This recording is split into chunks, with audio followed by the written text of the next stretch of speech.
श्रीमन्नारायण नारायण नारायण श्रीमन्नारायण नारायण नारायण श्रीमन्नारायण नारायण नारायण श्रीमन्नारायण नारायण नारायण श्रीमन्नारायण नारायण नारायण श्रीमन्नारायण नारायण नारायण श्रीमन्नारायण नारायण नारायण श्रीमन्नारायण नारायण नारायण। कथा प्रारंभ होते है, सुनो वीर हनुमान। आसन आन विराजियो, पवन पुत्र बलवान सियावर रामचंद्र पद जय। शरणम शंकर हरिओम जय जय सिया राम। मंगल भवन मंगल हारी, त्रिभु सुदशरथ अजिर बिहारी। दीन दयाल विरद संभारी, हरहु नाथ मम संकट भारी। जय सिया राम जय जय सिया राम, जय सिया राम जय जय सिया राम। हरि अनंत हरि कथानंत, कहीं सुने बहु विधि सब संता। रामायण सुर तरु की छाया, दुख भय दूर निकट जो आया। रामायण सुर धेनु समाना, दायक अभिमत फल कल्याणा। रामायण अद्भुत फुलवारी, राम भ्रमर भूषित रुचि भारी। कलयुग तरनी उपाय न कोई, राम भजन रामायण दोई। रामायण सो नेह किए, सिद्ध होत सब काम। है सबको कल्याण दा, पढ़ सुन ले विश्राम। सियावर रामचंद्र पद जय। शरणम शंकर हरिओम जय जय सिया राम। मंगल भवन अमंगल हारी, उमा सहित जय जपत पुरारे। परविशी नगर की जय सब काजा, हृदय राखि कौशलपुर राजा। जाके सिमरन तेरी पुनासा, नाम शत्रुहन वेद प्रकाशा। विश्व भरण पोषण कर जोई, ताकर नाम भरत अस होई। देहिक देविक भौतिक तापा, राम राज नहीं काहू व्यापा। करतल बाण धनुष अति सोहा, देखत रूप चराचर मोहा। सुफल मनोरथ हो तुम्हारे, राम लखन सुन भय सुखारे। जय सिया राम जय जय सिया राम, जय सिया राम जय जय सिया राम। मंगल भवन अमंगल हारी, द्रवऊ सो दशरथ अजिर बिहारी।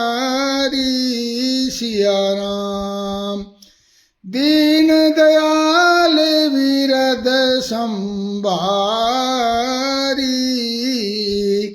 हरहु नाथ मम संकट भारी।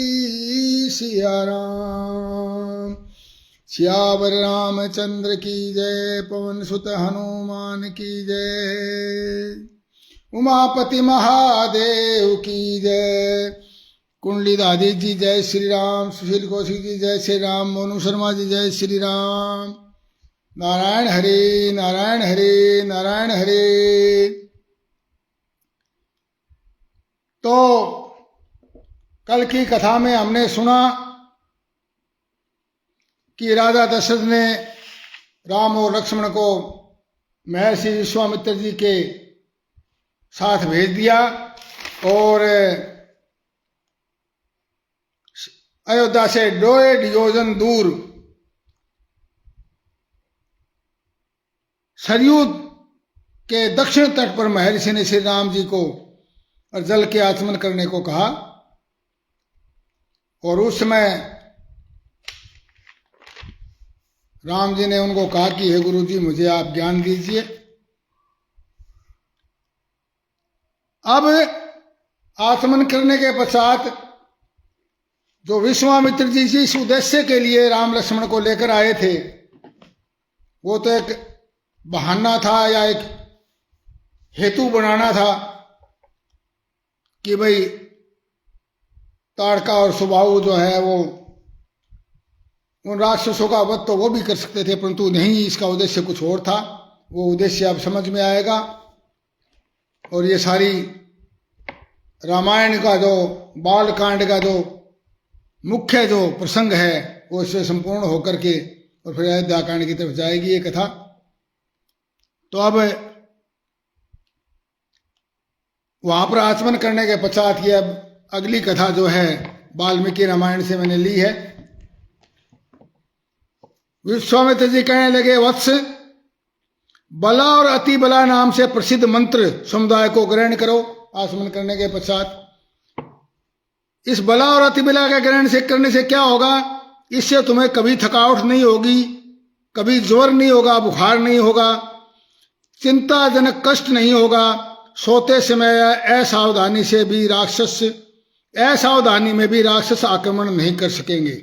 इस विद्या से, इस मंत्र से ग्रहण करने से तुम्हारे रूप में कोई विकार नहीं होगा, ऐसा रूप सारी उम्र वैसा ही बना रहेगा। इस भूतल पर बाहुबल में तुम्हारे समान कोई नहीं होगा। चातुर्य, ज्ञान और बुद्धि संबंधी निश्चय में तुम्हारी कोई तुलना नहीं कर सकेगा। तो देखो उद्देश्य ये था, क्योंकि आगे रावण का वध करवाना है, निश्चयहीन धरती को करवाना है, तो ये सारी चीजें विश्वामित्र जी उनको प्रदान कर रहे हैं। और ऐसा ही वशिष्ठ जी ने दशरथ जी को समझाया था कि भाई इनको ये बहुत इस संसार में कुछ करने के लिए इनको शक्ति और ज्ञान और शस्त्र अस्त्र सब प्रदान करेंगे, विद्या। चातुर्य, ज्ञान और बुद्धि संबंधी निश्चय में तुम्हारी कोई तुलना नहीं कर सकेगा। बला और अति बला का अभ्यास कर लेने पर तुम्हें भूख प्यास का कष्ट नहीं होगा। कभी भूख प्यास लगेगी नहीं सारी जिंदगी। इससे तुम्हारे यश का विस्तार होगा। मैंने इन्हें तुम्हें देने का विचार किया है। और श्री राम जी ने आचमन कर शुद्ध मन से महर्षि जी से वे विद्याएं ग्रहण की, जिससे संपन्न होकर के श्री राम सहस्रों किरणों से युक्त भगवान सूर्य के समान शोभा पाने लगे। सियावर रामचंद्र की जय। फिर दोनों राजकुमार वहां रात्रि को तृणशैया पर सोए, घास की शैया पर। सुबह उठकर गुरु जी को प्रणाम कर प्रातःकालीन संध्या की, नित्य कर्म करके गायत्री मंत्र का जप किया। उसके पश्चात विश्वामित्र जी के साथ आगे चल पड़े। आगे उन्होंने गंगा या सरयू के संगम पर और त्रिपथ गामिनी गंगा जी का दर्शन किया। वहीं पर उस आश्रम का दर्शन किया। कौन से आश्रम का? जहां महादेव शंकर ने तपस्या भंग करने पर कामदेव को भस्म कर दिया था। नारायण हरि नारायण हरि। तथा कामदेव का नाम जिसके पश्चात अनंग हुआ, बिना अंग वाला, बिना शरीर वाला अनंग। उस रात को वहीं विश्राम हुआ। अगले दिन प्रातः कर्मों से निवृत्त होकर गंगा जी के तट पर आए। एक नाव पर तीनों सवार हुए तथा गंगा जी को पार करने लगे। नदी के मध्य भाग में दोनों नदियों के जल मिलने से भारी तुमुल ध्वनि हो रही थी। सरयू और गंगा जी का दोनों का संगम, और नदी तुमुल ध्वनि हो रही थी। ऋषि ने बतलाया कि कैलाश पर्वत पर एक सुंदर मानसरोवर है, जिसे ब्रह्मा जी ने मानसिक संकल्प से प्रकट किया था। उसी में से एक नदी निकली जो अयोध्या से सट कर बहती है। सरोवर यानी सर यू, और इसलिए इसका नाम सरयू है। और उसका जल गंगा जी में मिल रहा है, तब ये इतनी बड़ी ध्वनि हो रही है। मानसरोवर से जो एक धारा आ रही है और वो गंगा में मिलती है, दोनों टकराने पर एक तुमुल ध्वनि हो रही है। ये सरयू नदी का नाम वास्तव में सरयू। सुनील पंगाल जी, जय श्री राम। इस संगम में जल को प्रणाम करो। दोनों भाइयों ने ऐसे ही किया। गंगा जी को पार कर श्री राम जी ने एक भयंकर वन देखा था। उसके बारे में गुरु जी से पूछा। गुरु जी ने बताया, इस वन के बारे में सुनो। पहले यहां दो बड़े जनपद मलद और क्रूस थे। इंद्र ने जब वृत्रासुर का वध किया, महर्षि दधीचि की हड्डियों से वज्र बना करके वृत्रासुर का वध किया, तो इंद्र मल से लिप्त हो गए, क्योंकि वृत्रासुर भी ब्राह्मण था तो ब्रह्म हत्या लगी ना, मल से लिप्त हो गए और उनमें ब्रह्म हत्या प्रवेश कर गई, इसलिए मल से युक्त हो गए। ब्रह्म हत्या ही मल है। और क्षुधा यानी कारुष, दूसरा जो जनपद था उसका नाम करुष था। तो क्षुधा जब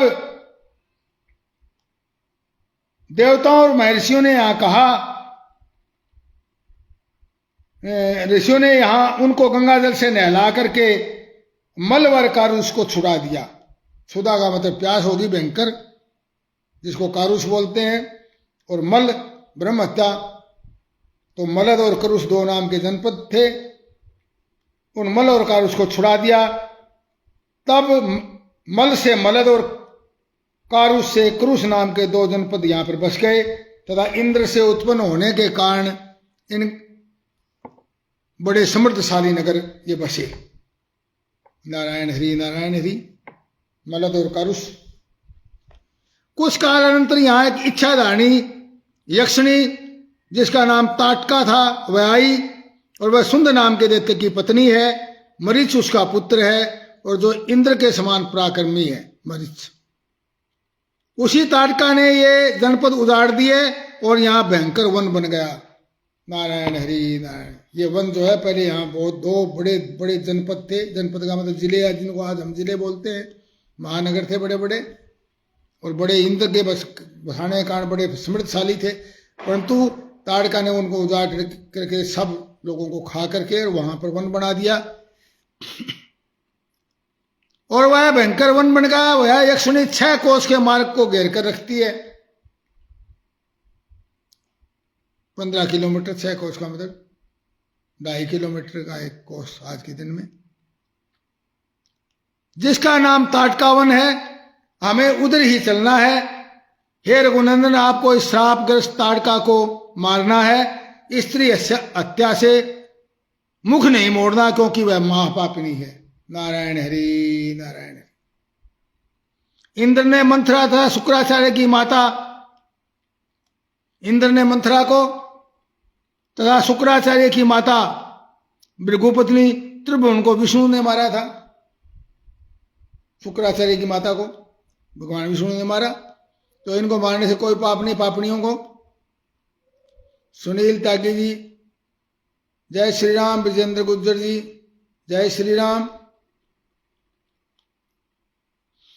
चले जात मुनि दीन दिखाई, सुनि ताड़का क्रोध करि धाये। एक ही बाण प्राण हर लीना, दीन जानते निज पद दीना। जय सिया राम, जय जय सिया राम, जय सिया राम, जय जय सिया राम। और उस समय सहस्त्र लोचन इंद्र तथा समस्त देवताओं ने विश्वामित्र जी को कहा, मुने कुशिक नंदन, आपका कल्याण हो। आपने इस कार्य से संपूर्ण देवताओं को संतुष्ट किया है। अब आप श्री राम पर स्नेह प्रकट कीजिए। जैसे ही थोड़े आगे चले तो चले जात मुनि दीन दिखाई। मार्ग में जाते हुए मुनि ने ताड़का को दिखलाया। शब्द सुनते हुए क्रोध करके दौड़ी। श्री राम जी ने एक ही बाण प्राण हर लीना, एक बाण में उसके प्राण हर लिए, और दीन जानकर उसको अपना वन निज पद दीना, अपना पद, राम का जो पद होता है साकेत धाम का, वो उसको प्रदान कर दिया।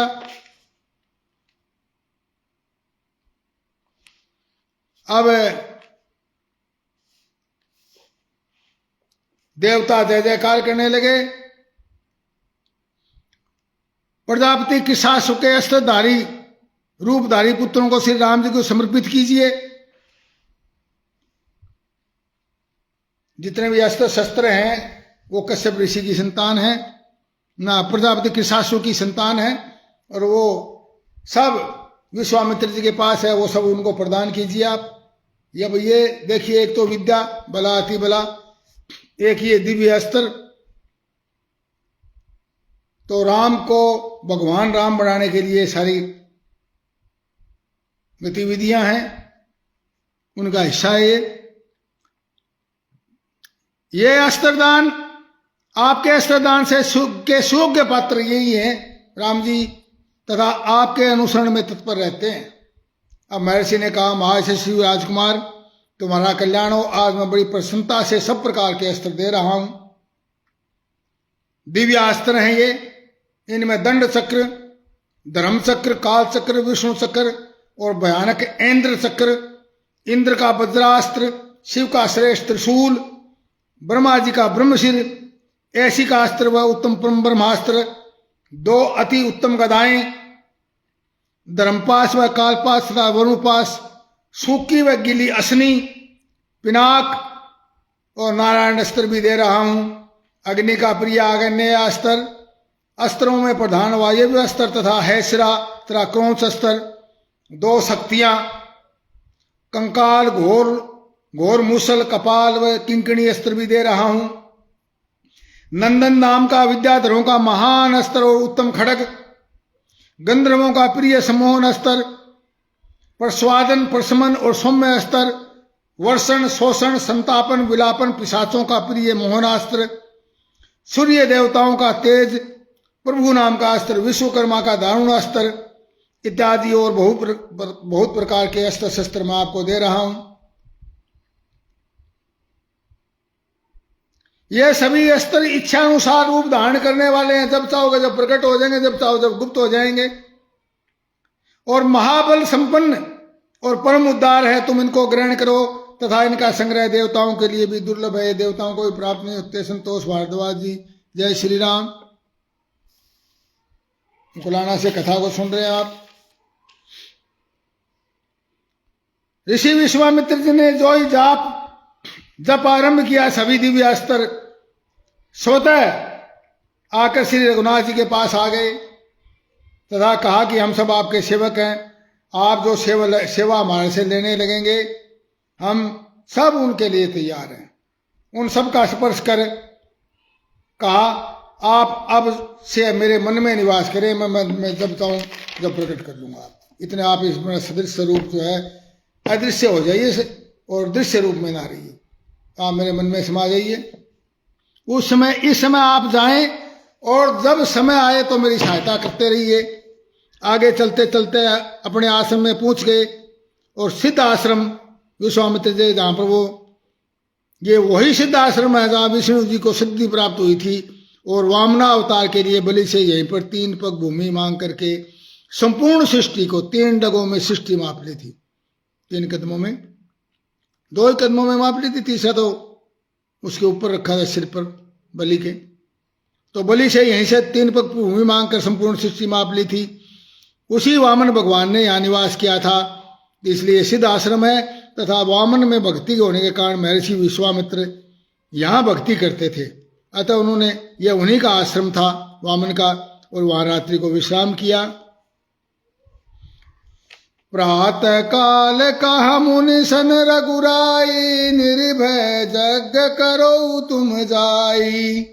होम करण लागे मुनि झारी, आप रहे मख की रखवारी। जय सिया राम, जय जय सिया राम, जय सिया राम, जय जय सिया राम। प्रातःकाल श्री रामचंद्र जी ने सारे नित्य कर्म करने के पश्चात मुनि जी से कहा कि निर्भय होकर के आप यज्ञ करिए और होम करण लागे मुनिधारी। सभी मुनि लोग जब हवन करने लगे और आप रहे मुख की रखवारी। आप कौन? श्री रामचंद्र जी, राजपाल नयन जी, जय श्री राम। मख यानी यज्ञ की रखवाली करने लगे। सुनि मारी चनि साचर क्रोही, ले सहाय धाव मुनि द्रोही। बिनु भर बाण राम तहि मारा, सत जो जन गा सागर पारा। जय सिया राम, जय जय सिया राम, जय सिया राम, जय जय सिया राम। पावक सर सुभाव पुनि मारा, अनुज निशाचर कटक सिधारा संगारा। मार्य सुर द्विज निर्भयकारी, स्तुति करहि देव मुनिझारी। जय सिया राम, जय जय सिया राम, जय सिया राम, जय जय सिया राम। तो प्रातःकाल भगवान ने कहा कि आप मैं यज्ञ की रखवाली करता हूं, आप यज्ञ कीजिए। समाचार सुनकर मुनियों का क्षत्रिय जो क्रोधी राक्षस था मारीच, वो वहां पर अपने सहायकों को लेकर दौड़ा। श्री राम जी ने बिना फल वाला बाण उसको मारा, जिससे वह 100 योजन के विस्तार वाले समुद्र के पार गिरा। समुद्र का पार लंका में। श्यावर राम। अब ये सब ये भगवान की योजना है, लीला करनी है। उसको जान से नहीं मारा, मारीच को भी बचा के रखा है अगली लीला के लिए। और उसको ऐसा बाण मारा कि वो जैसे वायुयान में या मिसाइल में, आजकल की जो मिसाइल है उस तरह मिसाइल में जाकर के लंका में जाकर के गिरा।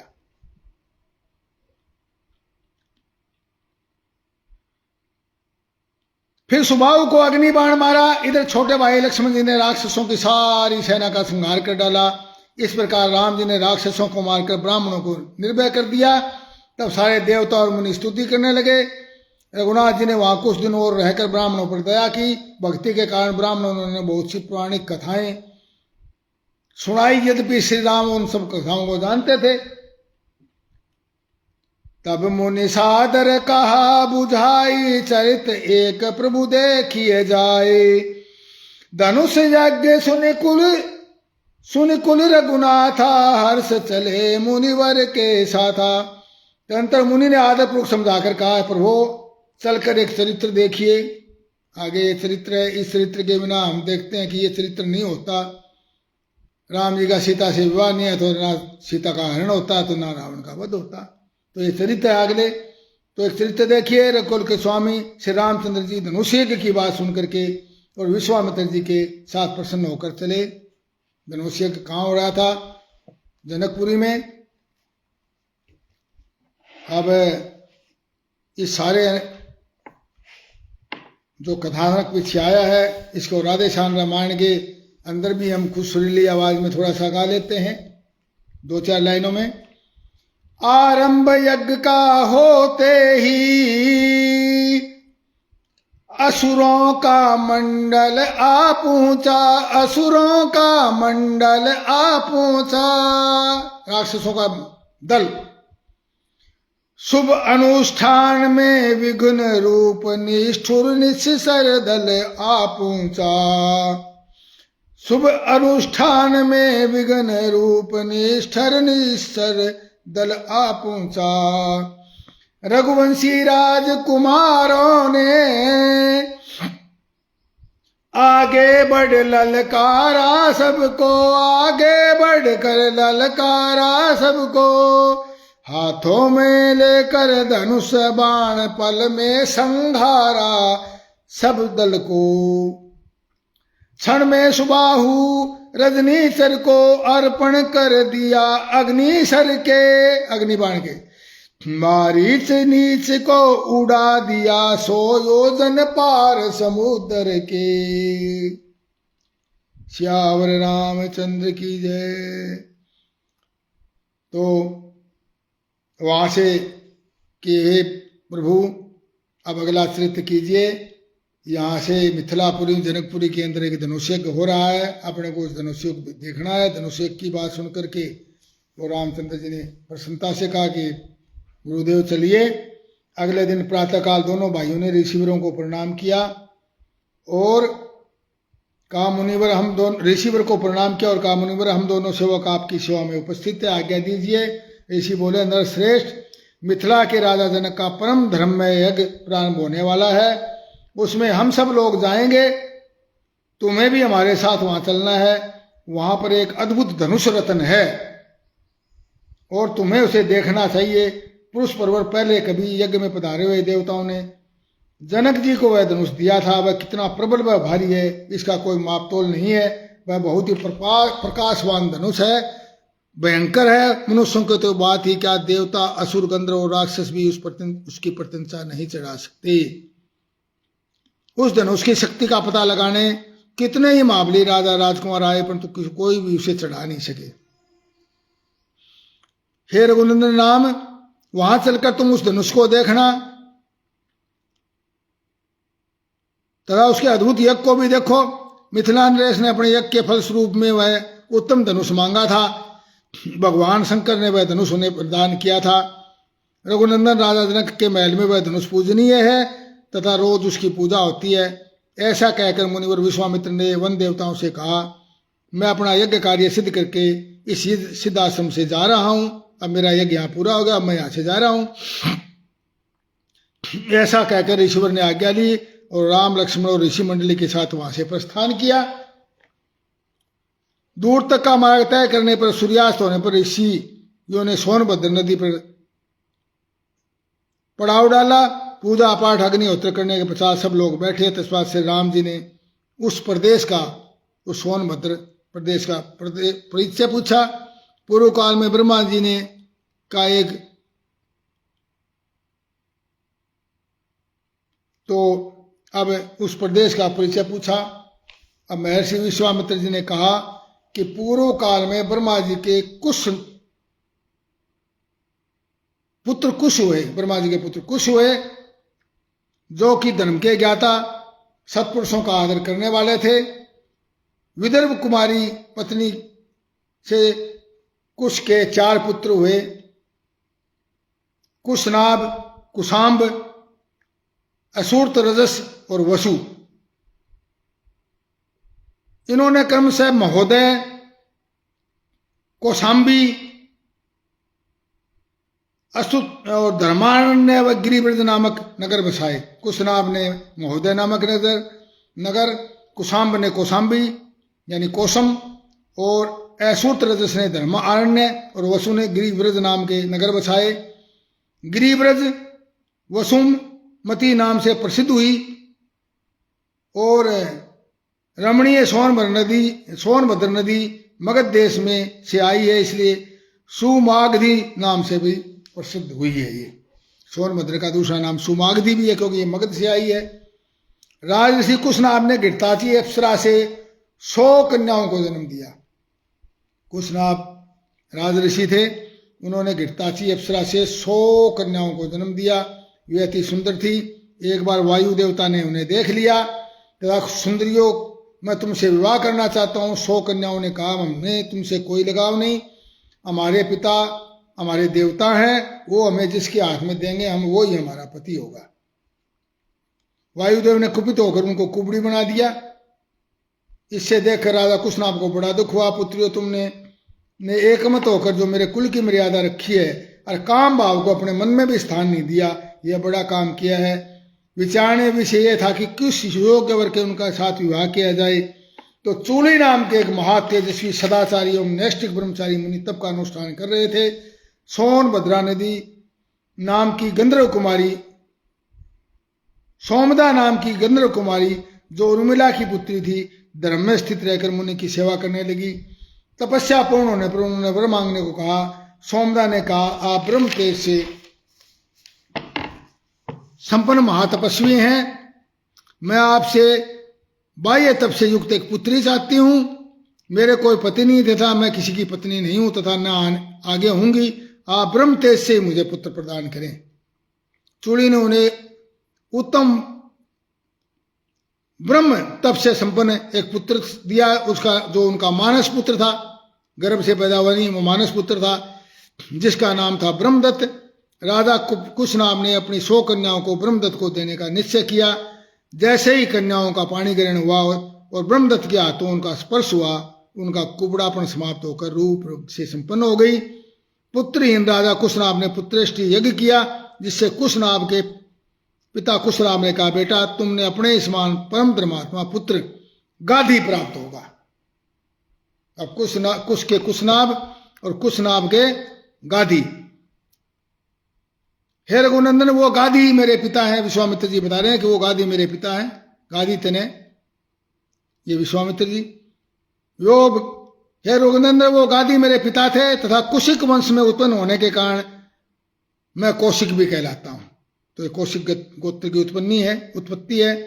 हे राघव, मेरी एक बड़ी बहन थी सत्यवती, जो शरीर सहित ही स्वर्गलोक को चली गई थी और जो ऋचिक ऋषि को ब्याही थी। वही परम उदार महानदी कौशिकी नदी के नाम से प्रकट हुई है। बड़ी ही पुण्य नदी है, हिमालय से निकलती है। रघुनंदन, मेरा मेरी बहन कौशिकी के प्रति बहुत ही स्नेह है, अतः मैं हिमालय के निकट उसी तट पर निश्चय नियम पूर्वक निवास करता हूँ और वहीं तपस्या करता हूँ। श्री राम में यज्ञ संबंधी नियम सिद्धि के लिए ही अपनी पुण्य सेवा, पुण्य श्रीला बहन का सानिध्य छोड़ करके सिद्ध आश्रम में आया था। ये कार्य करना था, यहाँ राक्षसों का संहार करके यहाँ पर जो है ना हवन वेग सारे ठीक शुरू हो जाए। अब तुम्हारे तेज से वह सिद्धि मुझे प्राप्त हो गई है। यह कथा कहते कहते आधी रात होने पर सभी ने विश्राम किया और पुनः प्रभात होने पर फिर चलने की तैयारी करने लगे और सोनभद्र को पार किया। काफी रास्ता तय करने पर गंगा के तट पर पहुंचे। बोलो गंगा मैया की जय। अब गंगा की कथा हम कल करेंगे। बलदेव शर्मा पटवारी। जय श्री राम, जय जय सिया राम। नारायण हरि कथा समाप्त होत है। सुनो वीर हनुमान, कथा हमारी वैकुंठ में आप करो विश्राम। सियावर रामचंद्र पद जय शरणम शंकर हरि ओम। जय जय सिया राम। मंगल भवन मंगलहारी, द्रवौ दशरथ अजिर बिहारी। दीन दयाल विरत संभारी, हरहु नाथ मम संकट भारी। जय सिया राम, जय जय सिया राम, जय सिया राम, जय जय सिया राम। सियावर रामचंद्र की